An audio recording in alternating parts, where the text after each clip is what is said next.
புதுச்சேரி, கேரளா, அஸ்ஸாமில் இறுதிக்கட்ட வாக்கு சேகரிப்பில் அரசியல் கட்சிகள் தீவிரம். வாக்குப்பதிவு நாளை மறுநாள் நடைபெறவுள்ள நிலையில் மாலை 5 மணியுடன் பிரச்சாரம் ஓய்கிறது.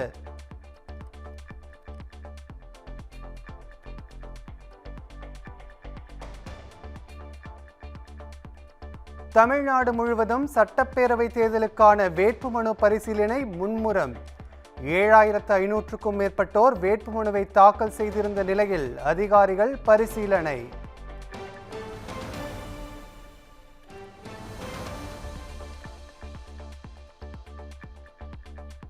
முதலமைச்சர் மு.க. ஸ்டாலின், துணை முதலமைச்சர் உதயநிதி ஸ்டாலினின் வேட்புமனுக்கள் ஏற்பு. எடப்பாடி பழனிசாமி, நயினா நாகேந்திரன் ஆகியோரின் வேட்புமனுக்களும் ஏற்கப்பட்டதாக அறிவிப்பு.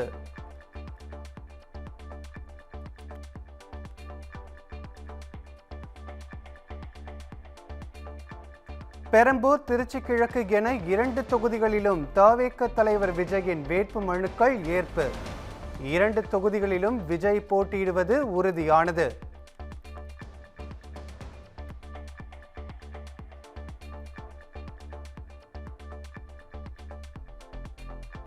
சீமான், செல்வ பெருந்தகை ஆகியோரின் வேட்புமனுக்கள் ஏற்பு. பிரேமலதா விஜயகாந்த், தமிழிசை சவுந்தரராஜன் ஆகியோரின் வேட்புமனுக்களும் ஏற்கப்பட்டதாக அறிவிப்பு.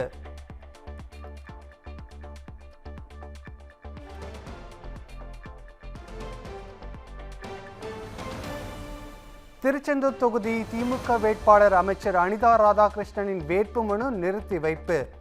அனிதா ராதாகிருஷ்ணனின் 2 வேட்புமனுக்களுக்கும் முன்மொழிந்தவர் ஒரே நபர் என எதிர்ப்பு.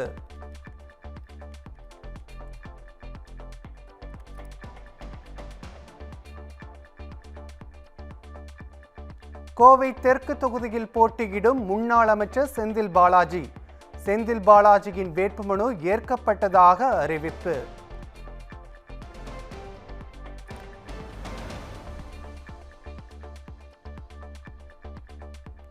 வெள்ளிவாக்கம் தொகுதியில் நிறுத்தி வைக்கப்பட்டிருந்த தவேக வேட்பாளர் ஆதவ் அர்ஜுனாவின் வேட்புமனு ஏற்பு.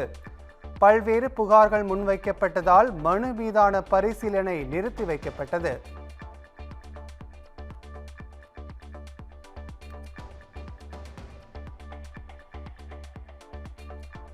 மதுரை மேலூர் தொகுதியில் எதிர்ப்புகளுக்கு மத்தியில் காங்கிரஸ் வேட்பாளர் விஸ்வநாதன் மனு ஏற்பு. கடைசி நேரத்தில் அறிவிக்கப்பட்ட விஸ்வநாதனுக்கு உள்ளூர் காங்கிரஸ் நிர்வாகிகளே எதிர்ப்பு.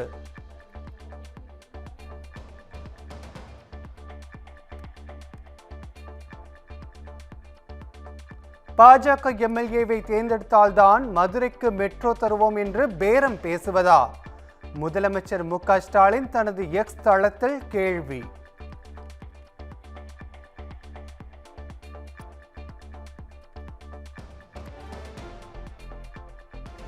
மகாராஷ்டிர முதல்வர் பேச்சு குறித்து விமர்சித்த முதலமைச்சர் மு.க. ஸ்டாலினுக்கு அண்ணாமலை பதிலடி. மாநகரங்களை குப்பை கூடங்களாக மாற்றியதே திமுகவின் சாதனை என விமர்சனம்.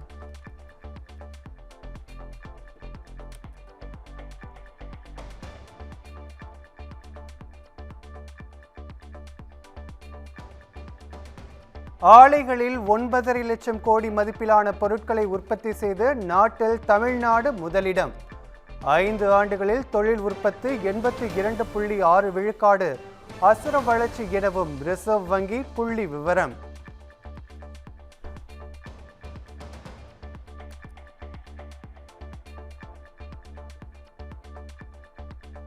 மயிலாடுதுறை மாவட்டம் சீர்காழியில் நடைபயிற்சி சென்ற முதலமைச்சர் மு.க. ஸ்டாலின்.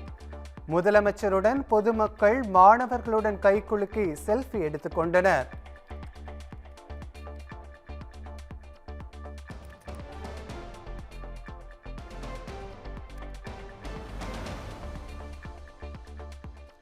தேர்தலை முன்னிட்டு சென்னையில் நடைபெறும் ஐபிஎல் போட்டிகளை வேறு தேதிகளுக்கு மாற்ற கோரிய மனு தள்ளுபடி செய்து சென்னை உயர்நீதிமன்றம் உத்தரவு.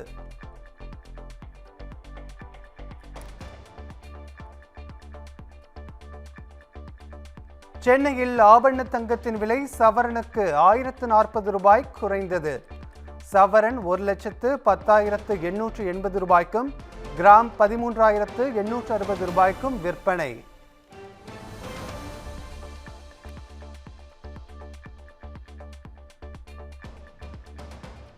வெள்ளியின் விலை கிலோவிற்கு 5,000 ரூபாய் குறைந்தது. கிலோ 2,55,000 ரூபாயாகவும் கிராம் 255 ரூபாய்க்கு விற்பனை.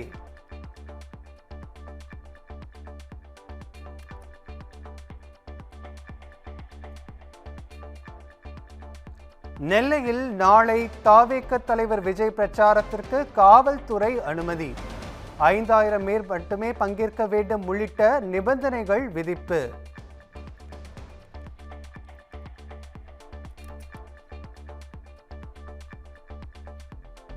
சென்னை கடற்கரை தாம்பரம் மின்சார ரயில்கள் சிக்னல் கோளாறு காரணமாக தாமதம். நுங்கம்பாக்கம் உள்ளிட்ட பகுதிகளில் பயணிகள் சிரமம்.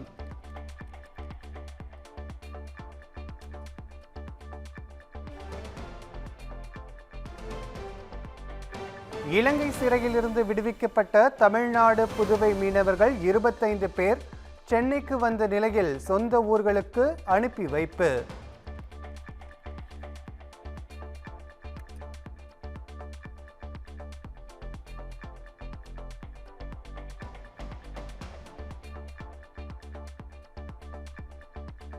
சென்னை மயிலாப்பூரில் உள்ள தயாரிப்பாளர் ஜாபர் சாதிக் வீட்டில் 2ஆம் நாளாக வருமான வரித்துறை சோதனை.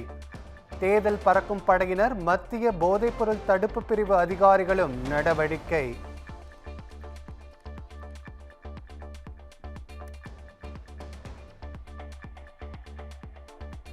பாட்டாளி மக்கள் கட்சியின் மாம்பழ சின்னத்தை முடக்க கோரும் விவகாரம்.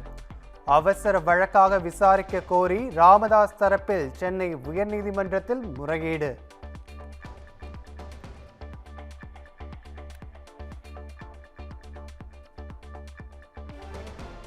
வேலூரில் வேட்புமனு தாக்கலின் போது பட்டாசு வெடித்து இடையூறு செய்ததாக புகார். அமைச்சர் துரைமுருகன் மீது காட்பாடி போலீசார் வழக்கு பதிவு.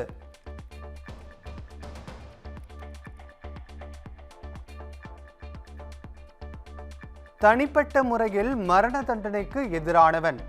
சாத்தான்குளம் வழக்கு தீர்ப்பு குறித்து கமல்ஹாசன் கருத்து.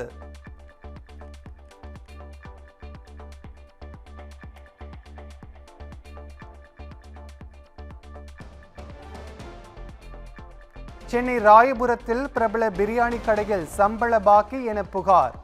பேச்சுவார்த்தைக்காக சென்ற தொழிலாளர்கள் மீது தடியடி நடத்தியதாக குற்றச்சாட்டு.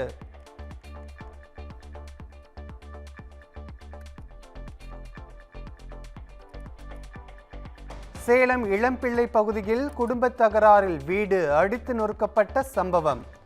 மோகன்ராஜ் வீட்டை சேதப்படுத்தியதாக 2 சகோதரர்கள் மீது மகுடஞ்சாவடி போலீசார் வழக்கு பதிவு.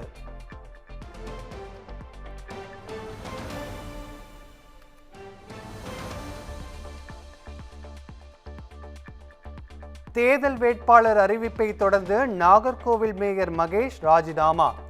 துணை மேயரான மேரி பிரின்சிலதா பொறுப்பு மேயராக நியமனம்.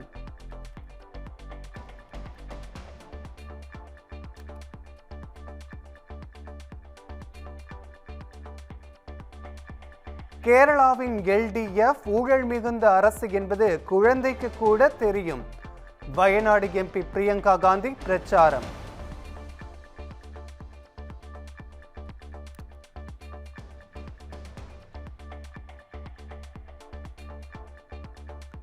பட்டய கணக்காளர் இறுதித் தேர்வு இனி ஆண்டுக்கு 2 முறை மட்டுமே நடைபெறும். 3 முறை நடந்து வந்த நிலையில் ICAI அறிவிப்பு.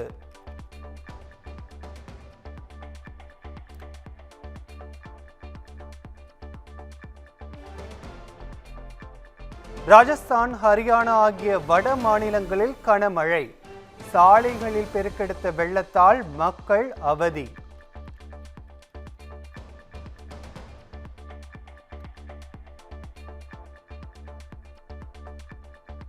இளநிலை மருத்துவ படிப்பிற்கான நீட் தேர்வு. நாடு முழுவதும் 26 லட்சத்திற்கும் மேற்பட்டோர் விண்ணப்பம்.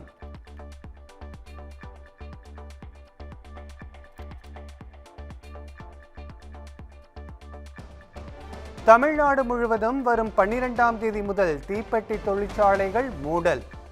ஈரான் மூலப்பொருள் தட்டுப்பாடு காரணமாக 5 லட்சம் தொழிலாளர்கள் பாதிப்பு.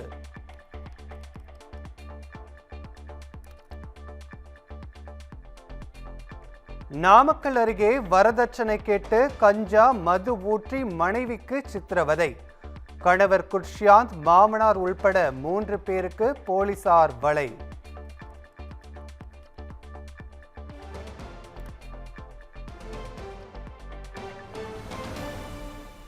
ஆந்திராவின் தலைநகராக அமராவதி அறிவிப்பு.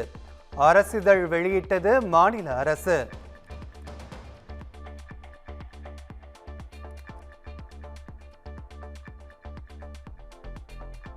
அமெரிக்காவின் தற்காலிக போர் நிறுத்த உடன்பாட்டை ஏற்க மாட்டோம். நிரந்தர போர் நிறுத்தம் குறித்து பேச்சுவார்த்தை நடத்தலாம் என ஈரான் திட்டவட்டம்.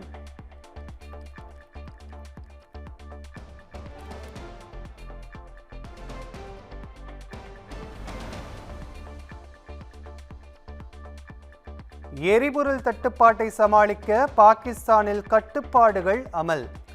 உணவகங்கள், திருமண அரங்குகள் இரவு 10 மணிக்கு மேல் செயல்பட தடை.